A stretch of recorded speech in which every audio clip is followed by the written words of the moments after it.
الحمد لله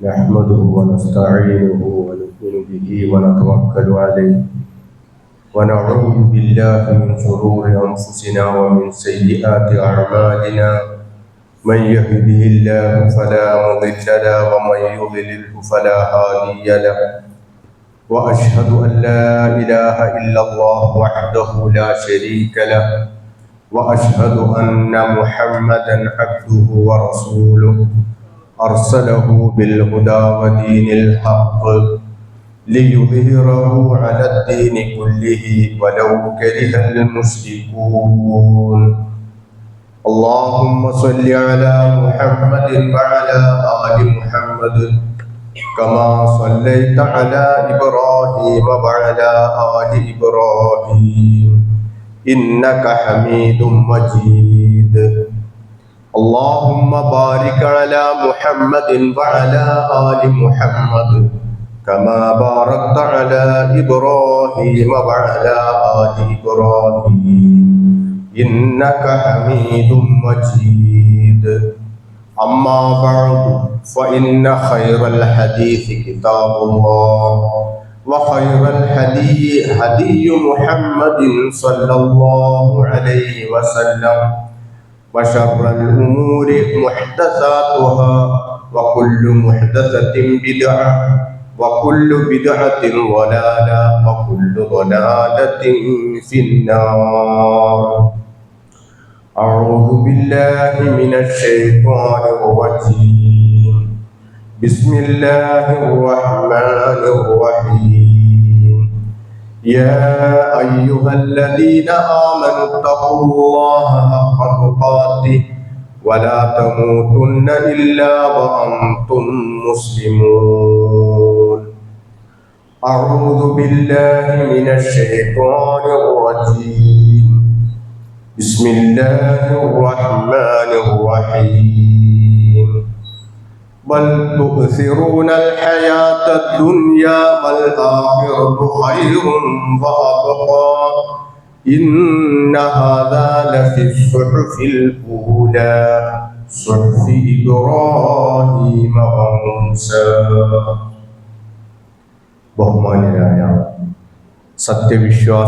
വിശ്വാസിനികൾ പടച്ച റബ്ബിന്റെ വിധിവിലക്കുകൾ അവൻ്റെ കൽപ്പനകൾ ജീവിതത്തിൻ്റെ സർവവശങ്ങളിലും കഴിവിൻ്റെ പരമാവധി ഉൾപ്പെടുത്തിക്കൊണ്ട് മുത്തഖീങ്ങളായി ജീവിച്ചു മരിക്കണമെന്ന് സ്വന്തത്തോടെന്ന പോലെ ഉപദേശിക്കുന്നു, വസിയ്യത്ത് ചെയ്യും. വിശ്വാസികളായ നമ്മെ സംബന്ധിച്ചിടത്തോളം നമ്മുടെ മുമ്പിലുള്ള ഒരേ ഒരു ലക്ഷ്യം പരലോക വിജയം എന്നുള്ളത് മാത്രമാണ്. ഭൗതികമായ അതിനു വേണ്ട സർവ സൗകര്യങ്ങളും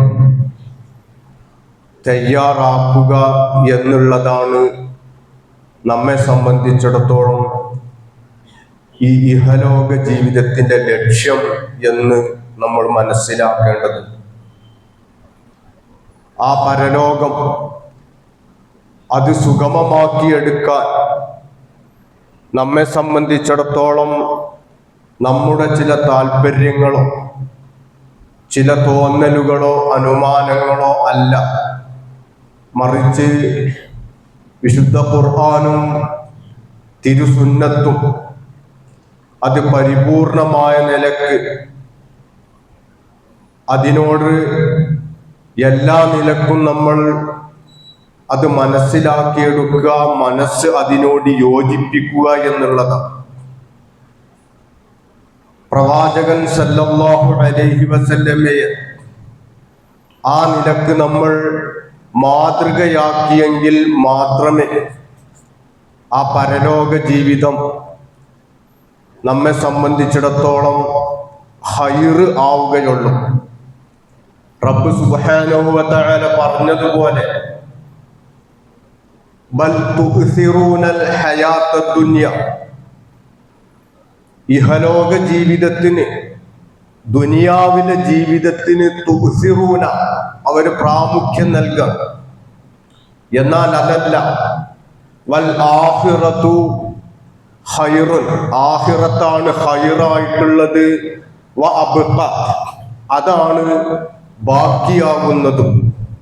അതിനെന്ത് വേണം, അത് എങ്ങനെയായിരിക്കണം എന്നുള്ളതാണ് നബി സല്ലല്ലാഹു അലൈഹി വസല്ലമയെ മാതൃകയാക്കുമ്പോൾ നമ്മൾക്ക് ലഭിക്കാൻ പോകുന്നത്.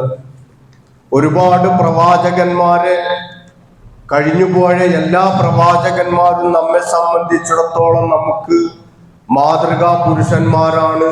എങ്കിലും വിശുദ്ധ ഖുർആനിൽ 2 പ്രവാചകന്മാരെയാണ് റബ്ബ് സുബ്ഹാനഹു വ തആല മാതൃകാ പുരുഷന്മാരായിട്ട് നമ്മൾക്ക് പരിചയപ്പെടുത്തി തരുന്നത്. റഹ്മാനായ റബ്ബ് പറയുന്നു, ഖദ് കാന ലക്കും ഉസ്വത്തുൻ ഹസനത്തുൻ ഫീ റസൂലില്ലാഹി, അല്ലാഹുവിന്റെ പ്രവാചകനിൽ നിങ്ങൾക്ക് ഉസ്വത്തുൻ ഹസന, നല്ല ഉത്തമമായ മാതൃകയുണ്ട്. നമ്മുടെ പ്രവാചകൻ മുഹമ്മദ് മുസ്തഫ സല്ലല്ലാഹു അലൈഹി വസല്ലമയിൽ അവിടെയാണ് നമ്മൾക്ക് മാതൃകയുള്ളത് എന്ന് പറയുമ്പോൾ അതുപോലെ തന്നെ പറയുന്നു, ഖദ് കാനത് ലക്കും ഉസ്വത്തുൻ ഹസനത്തുൻ ഫീ ഇബ്രാഹീമ വല്ലദീന മഅഹു. ഇബ്രാഹിം നബി അലൈഹിസ്സലാമിലും അദ്ദേഹത്തിനെ പിൻപറ്റിയവരിലും അദ്ദേഹത്തിന്റെ കൂടെയുള്ളവരിലും തീർച്ചയായും നിങ്ങൾക്ക് മാതൃകയുണ്ട് എന്ന് പറയുമ്പോൾ ആ പ്രവാചകന്മാരുടെ ആ ചര്യകൾ എന്തായിരുന്നു? റബ്ബ് പഠിപ്പിച്ചതുപോലെ മില്ലത അബീക്കും ഇബ്രാഹീമ, നിങ്ങളുടെ പിതാവ് ഇബ്രാഹീമിന്റെ മില്ലത്ത്, അത് നിങ്ങൾ പിൻപറ്റണം എന്ന് പറയുമ്പോൾ ആ ചരിത്രം നമ്മൾ പകർത്തേണ്ടതുണ്ട്, പഠിക്കേണ്ടതുണ്ട്. അതിന്റെ സന്ദർഭങ്ങളിലൂടെയും സമയങ്ങളിലൂടെയുമാണ് നമ്മൾ കടന്നുപോയിക്കൊണ്ടിരിക്കുന്നത്. പരിശുദ്ധ ഹജ്ജ് കർമ്മത്തിന് മനസ്സുകൊണ്ടും ശരീരം കൊണ്ടും ഒരുങ്ങിയിട്ടുള്ള നമ്മുടെ സഹോദരന്മാർ, അതിലുൾപ്പെടാത്ത നമ്മെ സംബന്ധിച്ചിടത്തോളം ആ പ്രവാചകന്റെ ആ ത്യാഗവും ആ സ്മരണയും പുലർത്തിക്കൊണ്ട് എന്താണോ പ്രവാചകൻ സല്ലല്ലാഹു അലൈഹി വസല്ലം നമ്മൾക്ക് മാതൃകയാക്കിയിട്ടുള്ളത് അത് ജീവിതത്തിൽ പുലർത്തുക എന്നുള്ളതാണ്. ഇബ്രാഹിം നബി അലൈഹിസ്സലാമിന്റെ മില്ലത്ത് നമ്മൾ ജീവിതത്തിൽ പ്രയോഗിക്കുക എന്നതിന്റെ സാരം. പ്രവാചകൻ ഇബ്രാഹിം നബി അലൈഹിസ്സലാമിന് അദ്ദേഹത്തിന്റെ ജീവിതം പഠിക്കാതെയുള്ള ഒരു ഓർമ്മ നമ്മെ സംബന്ധിച്ചിടത്തോളം സാധ്യമല്ല. വിശുദ്ധ ഖുർആനിൽ അദ്ദേഹത്തെ വായിക്കാതെ റബ്ബ് സുബ്ഹാനഹു വ തആല ഉണർത്തിയിട്ടുള്ള ആയത്തുകൾ, അദ്ദേഹത്തിന്റെ പ്രാർത്ഥനകൾ, ഇബ്രാഹിം നബി അലൈഹിസ്സലാമിന്റെ പ്രാർത്ഥനകളിലൂടെ നമ്മൾ ആ വചനങ്ങൾ ഓതിക്കൊണ്ടു പോയിട്ടല്ലാതെ ആ ചരിത്രം പഠിക്കാൻ നമ്മൾക്ക് സാധ്യമല്ല. ആ മില്ലത്ത് പിൻപറ്റുമ്പോൾ ആ പ്രവാചകന്റെ പ്രാർത്ഥനകൾ സസൂക്ഷ്മം നമ്മൾ പഠിക്കേണ്ടതുണ്ട്. നമുക്കറിയാം ഇബ്രാഹിം നബി അലൈഹിസ്സലാമിന്റെ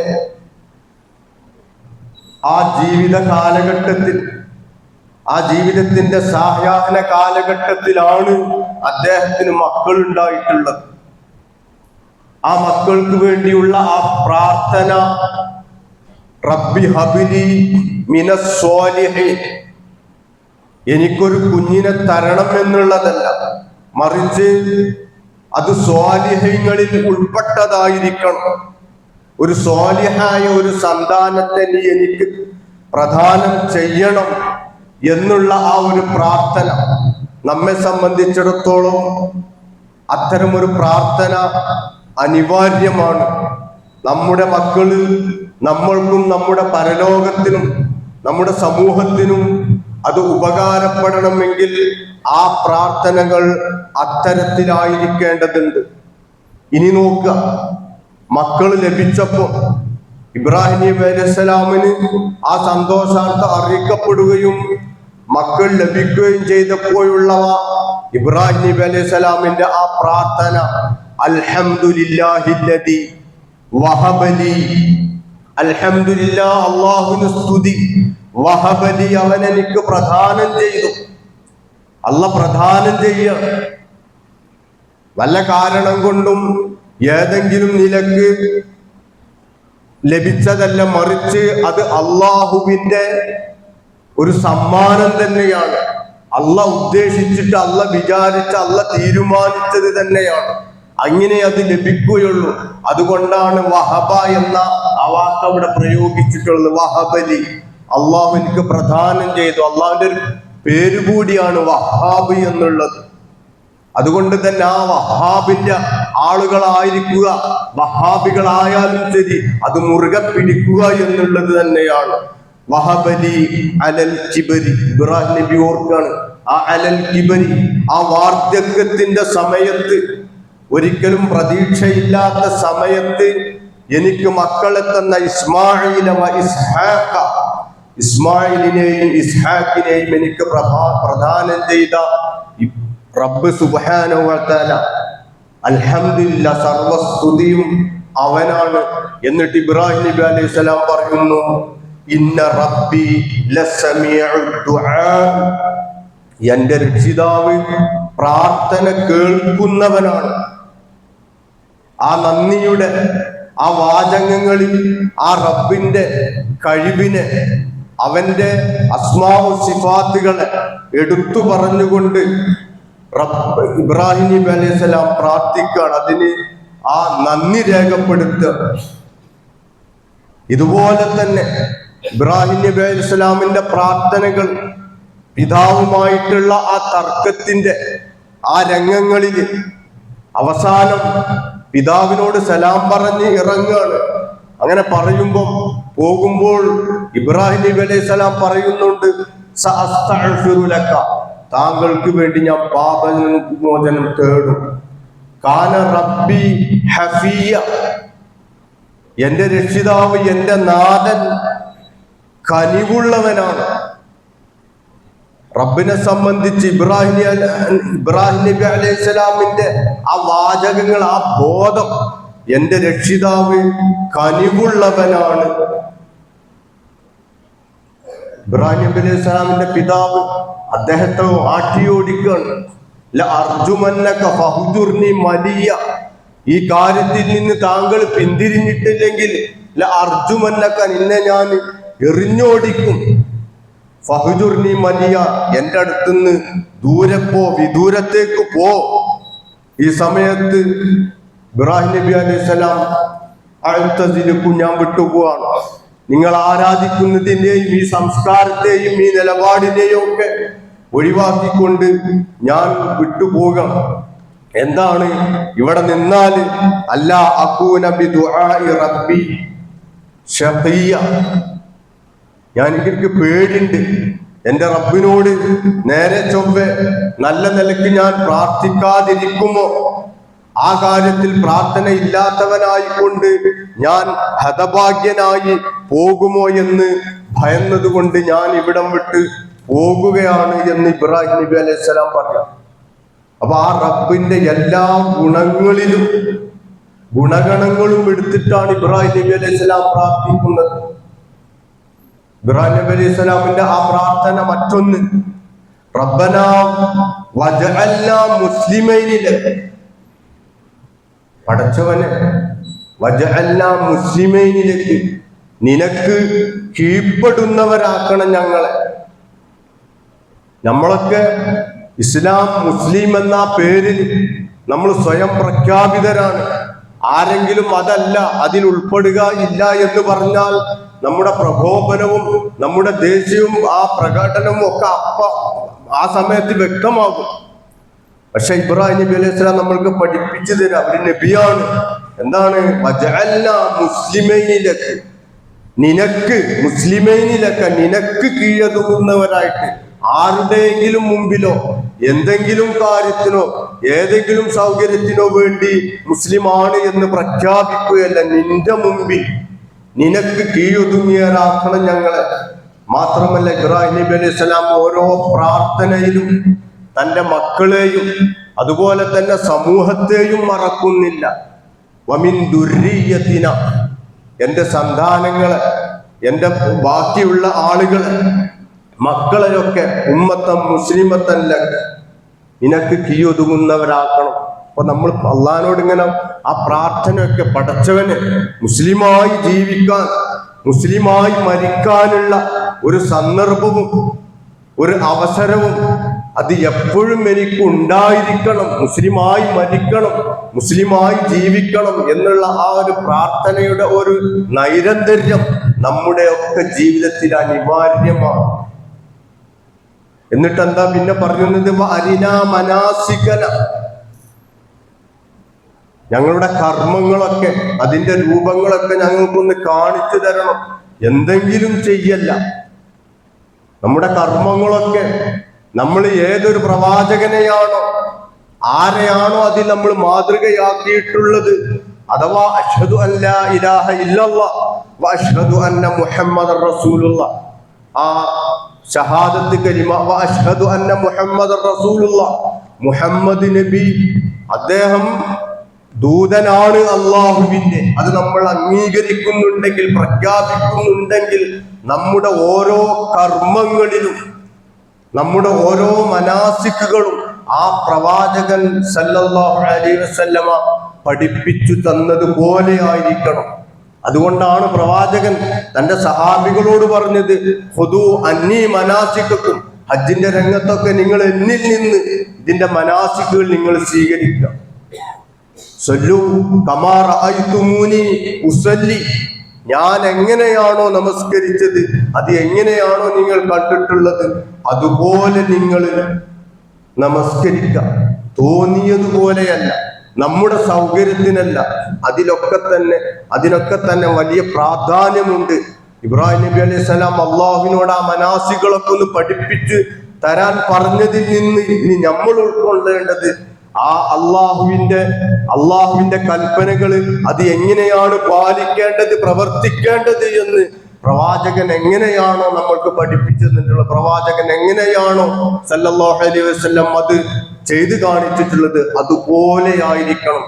അതിൽ യാതൊരു ഏറ്റക്കുറച്ചിലിനും നമ്മൾക്ക് അധികാരമില്ല എന്ന് നമ്മൾ മനസ്സിലാക്കുക. അപ്പൊ പ്രവാചകൻ ഇബ്രാഹിം നബി അലൈഹി സ്വലാമിന്റെ മില്ലത്ത് അതാണ്.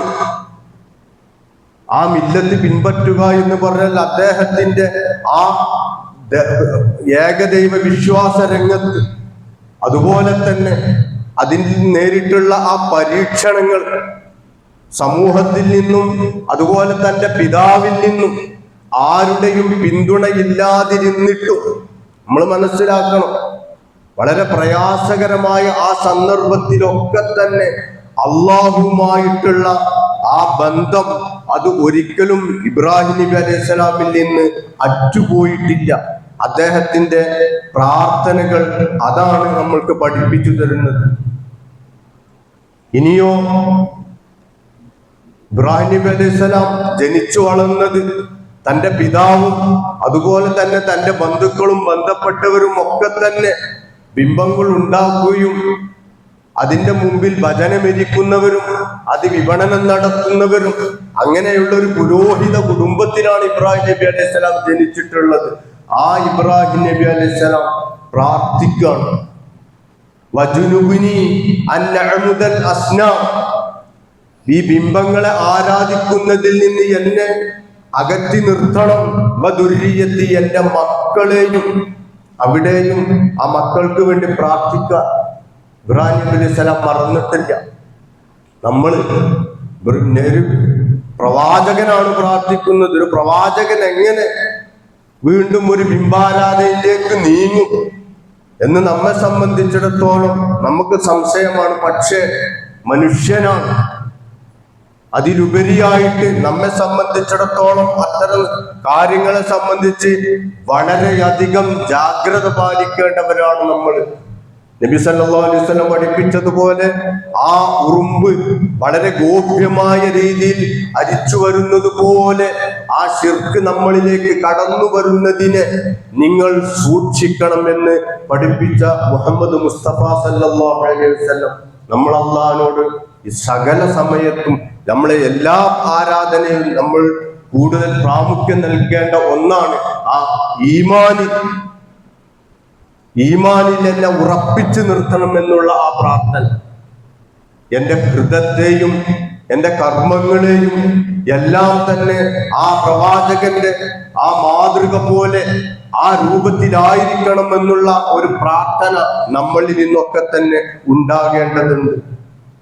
അതുപോലെ തന്നെ ഇബ്രാഹിം നബി അലൈഹിസ്സലാം അള്ളാഹുവിനോട് പ്രാർത്ഥിക്കുകയാണ് ആ നമസ്കാരത്തിന്റെ കാര്യത്തില്. എന്താണ്? റബ്ബി ജഅൽനി മുഖീമസ്സലാത്ത്, നമസ്കാരം നിലനിർത്തുന്നവരുടെ കൂട്ടത്തിൽ എന്നെ ആക്കണം. ഞാൻ മാത്രമല്ല വമിൻ ദുർരിയത്തി, എൻ്റെ മക്കളെയും എൻ്റെ സന്താനങ്ങളെയും. ആ പ്രവാചകൻ ഇബ്രാഹിം നബി അലൈഹി സ്വലാമിന്റെ ആ പ്രാർത്ഥന അള്ളാഹുവിനോട് ആവശ്യപ്പെടണം. തനിക്ക് മാത്രമല്ല, തൻ്റെ സമൂഹത്തിന് വേണ്ടി, ആ നാട്ടിലുള്ള ആളുകൾക്ക് ഗുണം ലഭിക്കാൻ വേണ്ടി. നമുക്കറിയാവുന്ന ചരിത്രമാണ്. ഇബ്രാഹിം നബി അലൈഹി സ്വലാമിന്റെ സമകാലികനായിരുന്നു ലൂത്ത് നബി അലൈഹിസ്സലാം. ഇബ്രാഹിം നബി അലൈഹി സ്വലാമിന് മക്കളുണ്ടാകുന്ന ആ സന്തോഷ വാർത്ത അറിയിക്കാൻ വന്ന ആ മലായിക്കത്തുകളും അതുപോലെ തന്നെ ലൂത്ത് നബി അലൈഹി സ്വലാമിന്റെ സമൂഹത്തിന് മേൽ ശിക്ഷ നടപ്പാക്കാൻ വന്ന ആ മലായിക്കത്തുകളും ഒരു വിഭാഗമായിരുന്നു, ഒരു കൂട്ടരായിരുന്നു.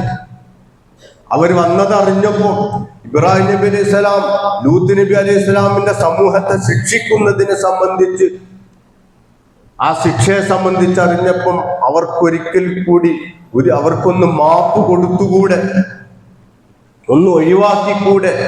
അവരെ ശിക്ഷിക്കപ്പെടുമ്പോൾ അള്ളാഹുവിനെ ആരാധിക്കുന്നവരും വിശ്വാസമുള്ളവരും ഒക്കെ അതിൽ ഉൾപ്പെടുകയില്ലേ? അതുകൊണ്ട് ആ ശിക്ഷ ഒന്ന് ഒഴിവാക്കിക്കൂടെ എന്നുള്ള ഇബ്രാഹിം നബി അലൈഹി സ്വലാമിന്റെ ആവശ്യത്തെ സംബന്ധിച്ച് റബ്ബ് പറയാണ്, എന്നോട് തർക്കിക്കുകയാണ് ഇബ്രാഹിം നബി അലൈഹി സ്വലാം. അപ്പൊ ഇബ്രാഹിം നബി അലൈഹി സ്വലാമിൽ ആ സമൂഹത്തോട് പ്രതിബദ്ധതയുള്ള ആളായിരുന്നു. അതുപോലെ തന്നെ ആ നാട്ടിന് വേണ്ടിയിട്ട് വെള്ളവും അതുപോലെ തന്നെ സമാധാനവും അവർക്ക് ജീവിക്കാനുള്ള എല്ലാവിധ സൗകര്യങ്ങളും നൽകണം റബ്ബേ എന്നുകൂടിയുള്ള ഇബ്രാഹിം നബി അലൈഹി സ്വലാമിന്റെ പ്രാർത്ഥന. ആ സമൂഹത്തോട്, മനുഷ്യരോട്, തൻ്റെ അനുയായികളോട്, ജനങ്ങളോട് സ്നേഹമുള്ള ആളായിരുന്നു ഇബ്രാഹിം നബി അലൈഹി സ്വലാം. സ്വന്തം മക്കളെ പോലെ തന്നെ, സ്വന്തത്തെ പോലെ തന്നെ മറ്റുള്ളവരെയും പ്രാർത്ഥനയിൽ ഉൾപ്പെടുത്തുക എന്നുള്ളത് ഒരു മാനുഷികമായ ഒരു നല്ല ഒരു സ്വഭാവമാണ്. ഇതൊക്കെയാണ് ഇബ്രാഹിം നബി അലൈഹി സ്വലാമിന്റെ ആ മില്ലത്തിൽ നിന്ന് നമ്മൾക്ക് മനസ്സിലാക്കാനുള്ളത്. അതുപോലെ തന്നെ ചെയ്ത കർമ്മങ്ങൾ ചെയ്തുകൊണ്ട് ഉടനെ എഴുന്നേറ്റ് പോകല്ല, ഇതൊന്ന് സ്വീകരിക്ക് റബ്ബേ എന്ന് പറയാനുള്ള ഒരു മനസ്ഥിതി. ഇബ്രാഹിം നബി അലൈഹി സ്വലാമും മകൻ ഇസ്മായിൽ അലൈഹി സ്വലാമും ആ കഅബ പടുത്തുയർത്തിയപ്പോൾ അള്ളാന്റെ കൽപ്പനയാണ് ശരി, അത് ഞങ്ങൾ നിർവഹിച്ചു, അതും ശരിയാണ്. പക്ഷെ എന്നാലും റബ്ബനാ തഖബ്ബൽ മിന്ന, ഇത് ഞങ്ങളിൽ നിന്ന് നീ ഒന്ന് സ്വീകരിക്ക് എന്ന് പറയാനുള്ള ആ ഒരു മനസ്ഥിതി, അതും നമ്മൾ നമ്മുടെ ആ മില്ലത്ത് പിൻപറ്റുമ്പോൾ നമ്മൾ നമ്മുടെ ജീവിതത്തിൽ പിൻപറ്റേണ്ട കാര്യങ്ങൾ, നമ്മൾ ചെയ്യുന്ന ആരാധനാ കർമ്മങ്ങളൊക്കെ പടച്ചവനെ ഇതൊന്ന് സ്വീകരിക്ക് എന്ന് പറയാനുള്ള ഒരു സമയമെങ്കിലും നമ്മൾ പാലിക്കേണ്ടതുണ്ട്. അങ്ങനെ ഒരു മര്യാദ നമ്മുടെ പ്രാർത്ഥനയിൽ ഉണ്ടാകേണ്ടതുണ്ട് എന്ന് നമ്മൾ മനസ്സിലാക്കുക. കാര്യങ്ങൾ മനസ്സിലാക്കാനും ജീവിതത്തിൽ പകർത്തുവാനും റബ്ബ് സുബ്ഹാനഹു വ തആല നമുക്ക് ഏവർക്കും തൗഫീഖ് നൽകി അനുഗ്രഹിക്കുമാറാകട്ടെ.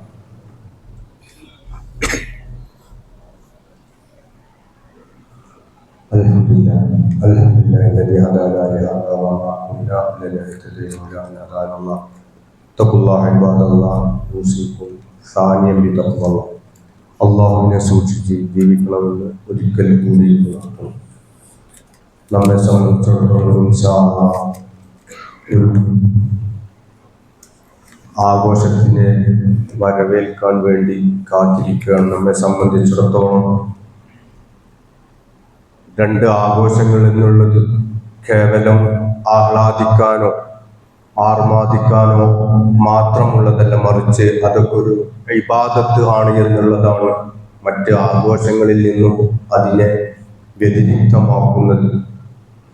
ആ പെരുന്നാളുമായി ബന്ധപ്പെട്ട ആ കാര്യങ്ങൾക്ക് എല്ലാ നിലക്കും നമ്മൾ തയ്യാറാവുക. ഈദ്ഗാഹിലേക്ക് വരുന്നതും പോകുന്നതും വ്യത്യസ്ത വഴികളിലൂടെ ആയിരിക്കുക. അതുപോലെ തന്നെ ഭക്ഷണം കഴിക്കാതെ വരിക എന്നുള്ളത് പ്രവാചകന്റെ ഒരു സുന്നത്തായി പഠിപ്പിക്കപ്പെട്ടിട്ടുണ്ട്. അതുപോലെ തന്നെ തക്ബീറുകൾ മുഴക്കുക, പുതുവസ്ത്രം കുളിച്ച് വൃത്തിയായി നീയത്തോടുകൂടി പുതുവസ്ത്രം ധരിച്ചു വരിക. സ്ത്രീകളും കുട്ടികളും നമസ്കാരത്തിന് പാടില്ലാത്ത സ്ത്രീകളും അവരെ സംബന്ധിച്ചിടത്തോളം ആ ഈദ്ഗാഹിൽ പങ്കെടുക്കുക എന്നുള്ളതൊക്കെ പ്രവാചക ചര്യയാണ് എന്ന് നമ്മൾ മനസ്സിലാക്കുക. ഈദ്ഗാഹിനെ സംബന്ധിച്ചിടത്തോളം ഇൻഷാ അല്ലാഹ് നല്ല തെളിഞ്ഞ കാലാവസ്ഥയാണെങ്കിൽ നമസ്കാരം ഈദ്ഗാഹിലായിരിക്കും. അത് കൃത്യം 7 മണിക്ക് തന്നെ ആരംഭിക്കും. കൊയിലാണ്ടി സ്റ്റേഡിയത്തിലായിരിക്കും എന്നാണ് അറിയിച്ചിട്ടുള്ളത്. 7 മണിക്ക് ആരംഭിക്കും. കാലാവസ്ഥ പ്രതികൂലമാവുകയാണെങ്കിൽ പള്ളിയിലായിരിക്കും. സമയം 7:30 എന്നാണ് അറിയിച്ചിട്ടുള്ളത്. അതുപോലെ തന്നെ ആ നമസ്കാരത്തിലൊക്കെ പങ്കെടുക്കുകയും ആ ഉദൂഹിയത്തിന്റെ കാര്യത്തിലൊക്കെ നമ്മൾ സജീവമാവുകയും വേണം എന്ന് നമ്മൾ മനസ്സിലാക്കാം. ഉദൂഹിയത്തിന് പങ്കെടുത്തവരൊക്കെ ഏതായാലും അത് തീരും വരെ അവിടെ ഉണ്ടായിരിക്കണം. ചില സ്ഥലത്തൊക്കെ നമ്മൾ മനസ്സിലാക്കിയതുപോലെ പങ്കാളികളായിട്ടുള്ള ആളുകൾ ഏത് ഗുരുവാണ് എന്റേത്, ഏത് മൃഗത്തെയാണ് അറുക്കുന്നത്, ആ മൃഗത്തെ പോലും കാണാത്തവർ പോലും ഉണ്ട്. നമ്മൾ അതിൻ്റെ ആ പ്രതിഫലം പൂർണ്ണമായി നമ്മൾക്ക് ലഭിക്കുക എന്നുള്ള നിലക്ക് അതിൻ്റെ ആദ്യാവസാനം വരെ അതിൽ എല്ലാവരും പങ്കെടുക്കാൻ ശ്രമിക്കുക. അത് ആരുടെയൊക്കെ ഒരു ഉത്തരവാദിത്തമാണ് എന്നുള്ള നിലക്ക് നമ്മൾ ഒഴിഞ്ഞു പോകരുത്. ആ കാര്യം നമ്മൾ മനസ്സിലാക്കുക. അതുപോലെ തന്നെ ഇന്നത്തെ കലക്ഷൻ നമ്മുടെ മസ്ജിദ് ഉദ്യോഗർക്ക് വേണ്ടിയിട്ടുള്ളതാണ് എന്ന് അറിയിച്ചിട്ടുണ്ട്. ഈ മാസത്തിന്റെ ഈ ആദ്യത്തെ 10-ന്റെ ആ നമ്മുടെ സ്വതക്കയുടെയും ദാനധർമ്മത്തിന്റെയൊക്കെ പ്രതിഫലം, അതിന്റെ ഗൗരവം മനസ്സിലാക്കി എല്ലാവരും അതിൽ പങ്കുകൊള്ളണമെന്ന് കൂടി അറിയിക്കുന്നു. നാഥൻ നമ്മുടെ എല്ലാ സൽക്കർമ്മങ്ങളും സദ്ദേശങ്ങളും സഫലീകരിക്കുവാനാകട്ടെ.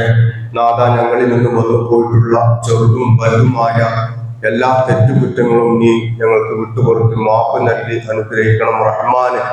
ഇബ്രാഹിം മില്ലത്ത് അത് മനസ്സിലാക്കിക്കൊണ്ടും ഉൾക്കൊണ്ടുകൊണ്ടും ജീവിതത്തിൽ പാലിക്കാനുള്ള ഒരു തൗഫീഖും സന്മനസ്സും നൽകി നാഥാനെ ഞങ്ങളെ അനുഗ്രഹിക്കണം റഹ്മാനെ. ഞങ്ങളിൽ നിന്നും മരിച്ചു പോയിട്ടുള്ള ഞങ്ങളുടെ മാതാപിതാക്കൾ, ബന്ധുമിത്രാദികൾ, സ്നേഹജനങ്ങൾ, അവർക്ക് അവരുടെ ഖബറിടം വിശാലമാക്കുകയും അവരെയും ഞങ്ങളെയും നാഥാനെ നിന്റെ ജന്നാത്തുൽ ഫിർദൗസിൽ ഉൾപ്പെടുത്തി അനുഗ്രഹിക്കണം റഹ്മാനെ.